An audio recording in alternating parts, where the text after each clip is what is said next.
आज की कहानी है, किस्मत वालों को मिलता है सच्चा प्यार। नमन न्यूयॉर्क अपने बिजनेस मीटिंग के लिए गया था और अब वहाँ का सारा काम खत्म करके आज इंडिया लौटा था।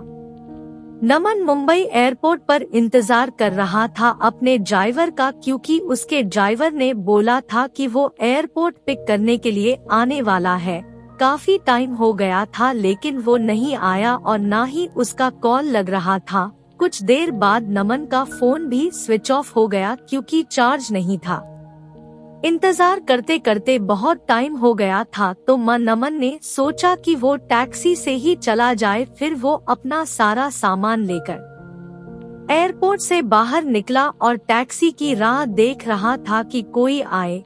तभी एक टैक्सी आते देख नमन उसे हाथ दिखाकर रोका और जैसे ही बैठने गया तो एक लड़की दूसरे साइड से टैक्सी में बैठ गई। नमन ने कहा कि ये टैक्सी उसने रोकी है, तो वो बोली तो क्या हुआ, बैठी तो मैं पहले ना, आप दूसरी टैक्सी ले लो। नमन फिर उससे कहा कि आपको किस तरफ जाना है। उसने कहा मैं कहीं भी जाऊं, आपको उससे क्या मतलब। उसका ये सब सुन के नमन को थोड़ा गुस्सा आने लगा। एक तो मैं कब से इंतजार कर रहा हूँ, ड्राइवर नहीं आया मेरा और ये इधर मुझसे बेहस कर रही है। फिर नमन भी टैक्सी में बैठ गया और बोला भैया चलो। वो लड़की ज्यादा कुछ नहीं बोली और आगे चल के उसका घर आ गया तो वो नमन से पहले ही उतर गई और नमन आगे निकाल गया टैक्सी में। फिर जब नमन को प्यास लगा तो वो पानी पीने के लिए पीछे वाले सीट से पानी की बोतल लेने गया तो देखा उधर एक छोटा सा हैंड पर्स था जिसमें एक पैन कार्ड, आधार कार्ड और एक छोटी सी डायरी थी। वो पर्स उस लड़की का था। नमन ने ड्राइवर को बोला कि देखो ये उस लड़की का पर्स इधर छूट गया है, तुम इससे पुलिस स्टेशन में जाके जमा कर देना। फिर वो ड्राइवर बोलने लगा कि नहीं साहब, मैं नहीं पढ़ना चाहता, ये पुलिस के चक्कर में वो 10 सवाल पूछते हैं, बार बार पुलिस स्टेशन बुलाते हैं। मैं ठहरा एक ड्राइवर, दिन भर गाड़ी चला के कुछ पैसे कमाता हूँ, अगर पुलिस स्टेशन के ही चक्कर काटते रह गया तो खाऊंगा क्या। साहब ये काम आप ही कर दो, आप पुलिस स्टेशन जाके जमा कर देना। फिर नमन ने सोचा ठीक है, मैं एक जिम्मेदार नागरिक होने के कारण ये तो कर ही सकता हूँ। और फिर नमन का घर आ गया। नमन ड्राइवर को उसका भाड़ा देकर उतर गया। नमन के घर में नमन अलावा उसके मम्मी पापा रहते हैं। नमन उनसे मिला, उनका हाल चाल लिया और पूछा कि ड्राइवर आया क्यों नहीं एयरपोर्ट पर मुझे लेने। तो माँ ने बताया कि रास्ते में गाड़ी खराब हो गई तो उसने तुम्हें कॉल किया लेकिन तुम्हारा फोन ऑफ था, तो उसने घर पर कॉल करके बताया कि वो गाड़ी ठीक करवाने के लिए जा रहा है। नमन ने कहा ठीक है और अपने कमरे में चला गया आराम करने। जब नमन शाम को सोकर उठा तो अपना कमरा ठीक करने में जुट गया जो कि बहुत बिखरा हुआ था। तभी नमन को वो उस लड़की का पर्स दिखा जो उससे गाड़ी में मिला था। नमन ने उसे खोला तो उसमें डायरी था, उसे निकाल के देखा, उसमें कुछ फोन नंबर लिखे हुए थे। उसमें एक नाम था नीतू। नमन ने उस नंबर पर कॉल किया और उससे बोला कि मुझे एक पर्स मिला गाड़ी में जिसमें ये डायरी है, उसमें तुम्हारा नाम है और एक पैन कार्ड और आधार कार्ड भी है। उसने पूछा कि आधार कार्ड पर नाम क्या है। नमन आधार कार्ड पर देखा और बोला अनीशा। तो सामने से वो लड़की बोली हाँ ये मेरी दोस्त का पर्स है, वो मुझे बोली थी कि उसका पर्स कहीं खो गया है, मैं उसे बता देती हूँ और आपका नंबर भी दे देती हूँ, वो आपको कॉल कर लेगी। नमन ने कहा ठीक है। थोड़ी देर बाद एक नंबर से कॉल आता है। फोन उठाते ही सामने से एक लड़की बोलती है मेरा पर्स आपके पास है। नमन ने कहा आप कौन? तो वो बोली वही जिसका पर्स आपके पास है, जिसमें मेरा कुछ बहुत जरूरी सामान है। नमन ने कहा हाँ मेरे पास है, तुम उसे टैक्सी में भूल गई थी। वो बोली हाँ, कल आप मुझे डेली कैफ में मिलकर उसे लौटा सकते हैं। मैंने कहा हाँ। वो थैंक यू बोलकर कॉल रख दी। अगले दिन नमन कैफे गया उसका पर्स लौटाने के लिए। नमन सही टाइम पर पहुंचा था, लेकिन अनीशा लेट थी। नमन रुका था उसके लिए। कुछ देर बाद वो आई। आज वो बिल्कुल अलग ही लग रही थी कल से। उसके लंबे घने बाल थे जो खुले हुए थे। उसने सफेद और नीले रंग का सलवार कुर्ता पहना था। कानों में सुंदर से झुमके भी थे। नमन उसे बस देखता ही रह गया। वो धीरे धीरे नमन की तरफ चली जा रही थी। नमन का ध्यान ही नहीं था, वो बस उसे देखे जा रहा था। फिर वो बोली, हेलो, ध्यान कहाँ है आपका? मैं कुछ पूछ रही हूँ। तो नमन जल्दी से उठ गया और बोला, हाँ आओ, मैं तुम्हारा ही वेट कर रहा था। वो बोली, हाँ सॉरी, मुझे थोड़ा लेट हो गया। नमन बोला, कोई नहीं, ठीक है। फिर नमन ने कहा, कॉफी? वो बोली, सॉरी अभी नहीं, मैं थोड़ी जल्दी में हूँ। आप मेरा पर्स दे दो, मुझे जाना है। नमन ने कहा, हाँ दे दूंगा, थोड़ा बैठ के कुछ बात तो कर ही सकते हैं। वो बोली, जरूर, लेकिन आज नहीं, फिर कभी। मैंने कहा, ठीक है, लेकिन याद रखना अपनी बात, अगली बार साथ में बैठ के कॉफी पीना पड़ेगा। फिर मत कहना आज भी जल्दी में हूँ। वो बोली, हाँ ठीक है, अब मेरा पर्स दे दो। नमन ने उसका पर्स दे दिया और बोला, मैं तुम्हें कॉल कर सकता हूँ ना अगली बार मिलने के लिए? वो बोली, हाँ, और चली गई। नमन कुछ देर वहाँ रुका और फिर ऑफिस चला गया। नमन पूरी रात अनीशा के बारे में ही सोचता रहा। नमन उसे भूल ही नहीं पा रहा था। नमन को उसकी एक बात याद आ रही थी।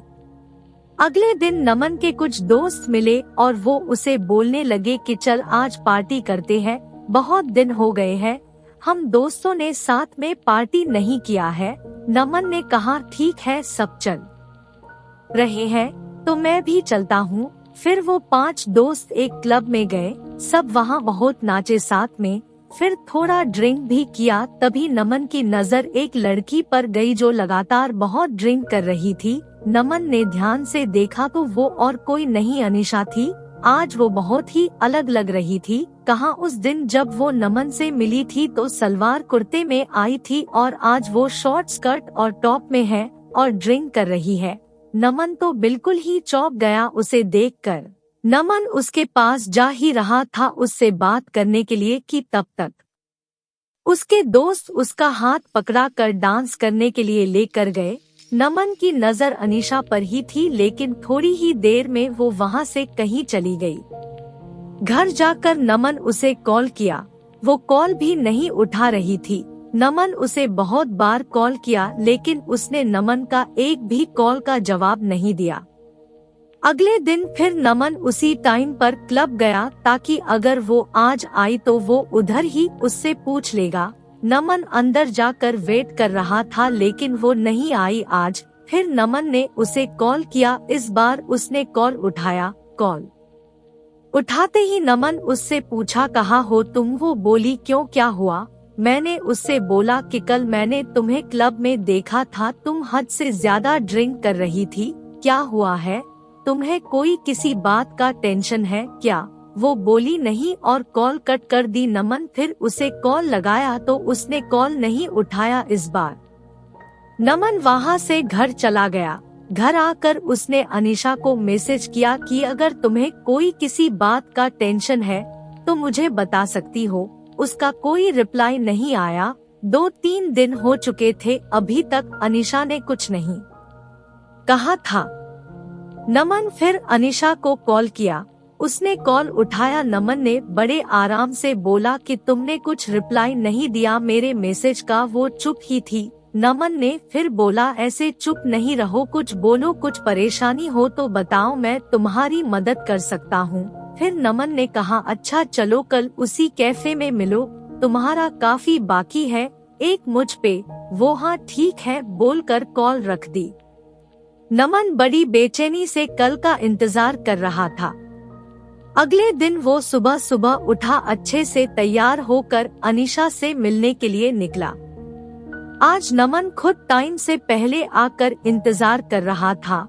थोड़ी ही देर में अनीशा आई। वो बहुत सुंदर दिख रही थी। आज उसने जीन्स टॉप पहना था और बाल वैसे ही खुले थे। वो जैसे जैसे आगे आ रही थी चल के उसके बाल उसकी आंखों के तरफ आ रहे थे। वो उन्हें ठीक करती हुई आ रही थी। वो आके नमन के सामने वाले कुर्सी पर बैठ गई। वो शांत थी। नमन ने पूछा कॉफी? वो हॉकी सी मुस्कुराहट के साथ बोली हाँ। नमन ने वेटर को कॉफी के लिए बोला और अनीशा से बोला चलो अब बताओ क्या बात है जिससे तुम परेशान हो। पहले तो वो कुछ नहीं बोल रही थी, फिर नमन ने कहा बोलो कुछ। वो बोली कि मैं मुंबई में अकेले रहती हूँ, यहाँ मैं अपना कैरियर बनाने के लिए आई हूँ। ये बोलते बोलते वो चुप हो गई। मैंने कहा हाँ आगे बोलो, इसमें क्या हुआ? ये तो अच्छी बात है, तुम अपने कैरियर पे इतना ध्यान दे रही हो। फिर वो बोली लेकिन अब नहीं हो पा रहा है, मेरा काम में बिल्कुल ध्यान नहीं रहता, मुझे अपने बॉस से बहुत बार अब डांट सुननी पड़ती है और उसने तो ये तक कह दिया है कि अगर ऐसा ही चलता रहा तो वो मुझे नौकरी से निकाल देगा। 2 महीने हो गए है मेरे इस वार्ताओं से मुझे रोज डांट सुनी पड़ती है। मैंने उसे पूछा ऐसा क्या हो गया है कि तुम इतनी परेशान रह रही हो? वो चुप हो गई फिर थोड़ी देर बाद बोली मुझे कैंसर हो गया है। ये सुनकर नमन घबरा गया। आगे वो बोलती रही 2 महीने पहले मैंने चेकअप करवाया था तो डॉक्टर्स ने बोला कि मुझे कैंसर हो गया है, अभी 2nd स्टेज पर है। ये सुनकर मैं तब से परेशान रहती हूँ कि कैसे मैं सब करूँगी, मेरा इस दुनिया में कोई नहीं है, बचपन से ही मैं अनाथ हूँ, बस कुछ ऑफिस के दोस्त हैं। मैं ये बात अपने ऑफिस में भी नहीं बता सकती कि अगर बॉस को पता चला तो वो मुझे कहीं नौकरी से निकाल ना दे। 3 महीने पहले ही मेरा प्रमोशन हुआ है, मुझे हेड ऑफ द डिपार्टमेंट बनाया है और ये सब हो गया। मैं अब क्या करूँ, कुछ समझ नहीं आ रहा है। ये सब सुनकर नमन ने धीरे से उसका हाथ अपने हाथ में लिया और बोला तुम अकेले नहीं हो, मैं तुम्हारे साथ हूँ। वो चुपचाप नमन की ओर देखने लगी। नमन ने कहा हाँ तुम सही सुन रही हो, मैं तो उसी दिन से तुम्हें पसंद करने लगा था जिस दिन तुम अपना पर्स लेने के लिए मुझसे मिलने आई थी। ये सुनकर उसने अपना हाथ पीछे कर लिया। नमन ने पूछा क्या हुआ, हाथ क्यों हटा लिया तुमने? वो बोली नहीं ये सब ठीक नहीं है, मेरी जिंदगी का ही भरोसा नहीं है और मैं तुम्हें मेरे वजह से कोई परेशानी नहीं दे सकती। नमन उसे प्यार से समझाया कि नहीं, तुम मुझे कोई परेशानी नहीं दे रही हो, मैं तुम्हारा ध्यान रखना चाहता हूँ, तुम्हें अपनी जिंदगी का हिस्सा बनाना चाहता हूँ, मैं हमेशा तुम्हारे साथ रहूँगा, कभी तुम्हें अकेला नहीं छोड़ूंगा। वो बोली नहीं तुम समझो, कल को पता नहीं मैं रहूँ या ना रहूँ, तुम क्यों खुद को किसी की परेशानी में डाल रहे हो। नमन उसे बहुत समझाया लेकिन वो नहीं मानी और चली गई। नमन उसके पीछे गया, उसका हाथ पकड़ के रोका और उससे कहा तुम्हें कभी भी किसी की जरूरत हो तो मैं हमेशा तुम्हारे साथ रहूंगा। और फिर अनीशा चली गई। नमन उसे रोज उसका हाल पूछता था, वो डॉक्टर के पास चेकअप के लिए गई कि नहीं, टाइम पर सब दवाइयाँ ले रही है कि नहीं। उस दिन के बाद नमन ने कभी उसे अकेला नहीं महसूस होने दिया। नमन उसे रोज फोन करता था, उसका हाल पूछता था। 4 महीने हो चुके थे ऐसे बात करते करते। एक दिन शाम को फोन पर बात करते करते अनीशा बेहोश हो गई। नमन उसे पुकारता रहा लेकिन वो कुछ नहीं बोल रही थी। नमन तुरंत उसके घर जाने के लिए निकल गया। उधर पहुंचा तो देखा कि अनीशा के घर पर कोई नहीं था। फिर उसके पड़ोसियों से पूछा तो पता चला वो उसे हॉस्पिटल लेकर गए हैं। मैं तुरंत हॉस्पिटल पहुंचा, इंक्वायरी डेस्क पर उसके बारे में पता किया और उसके रूम के तरफ गया। वह 2-3 लोग खड़े थे जो अनीशा को हॉस्पिटल लेकर आए थे। नमन उनसे पूछा कि क्या हुआ अनीशा को, तो वो बोले कि अनीशा अपने घर में बेहोश होके गिर गई थी। वो तो उसके घर का दरवाजा थोड़ा खुला था तो एक बच्चे को बॉल खेलते खेलते उसके घर में चला गई तो हमने जाकर देखा ये बेहोश पड़ी थी। अनीशा अकेले रहती है यह, तो हम उससे हॉस्पिटल लेकर आए। तभी आईसीयू से एक डॉक्टर बाहर आए और बोले अनीशा की हालत खराब है, हमें उसका ऑपरेशन करना पड़ेगा। नमन ने पूछा ऑपरेशन के बाद अनीशा बिल्कुल ठीक हो जाएगी ना? डॉक्टर ने कहा अभी कुछ बोल नहीं सकते। नमन ने कहा, डॉक्टर आप ऑपरेशन की तैयारी कर लीजिए और पैसे की कोई फिक्र ना करे। ये सुनकर डॉक्टर चले गए। पूरे 5 घंटे बाद ऑपरेशन रूम से डॉक्टर बाहर आए। नमन जल्दी से डॉक्टर के पास गया और पूछा, अनीशा कैसी है? डॉक्टर ने कहा, ऑपरेशन सक्सेसफुल हुआ, घबराने की बात नहीं है कुछ। नमन के जान में जान आई। उसने पूछा, क्या मैं अनीशा से मिल सकता हूँ? डॉक्टर ने कहा, अभी नहीं, कुछ देर बाद। नमन ने कहा, ठीक है। फिर नमन बाद में अनीशा से मिला। वो नमन को देखकर रोने लगी। नमन उसके पास बैठा था। उसने कहा कि बोला था मैं हमेशा तुम्हारे साथ रहूंगा। ये सुनकर अनीशा और रोने लगी। नमन उसे चुप कराए और कहा, अभी अभी तुम्हारा ऑपरेशन हुआ है, ऐसे में तुम्हें रोना नहीं चाहिए। हम दोनों बहुत देर तक एक दूसरे का हाथ पकड़ा कर बैठे थे। फिर वो दोनों घर आए। नमन उसका बहुत ध्यान रखता था। नमन ने अनीशा के बारे में अपने घर वालों को बता दिया था, तो अब वो अनीशा के साथ ही रहता था, उसका ध्यान रखता था।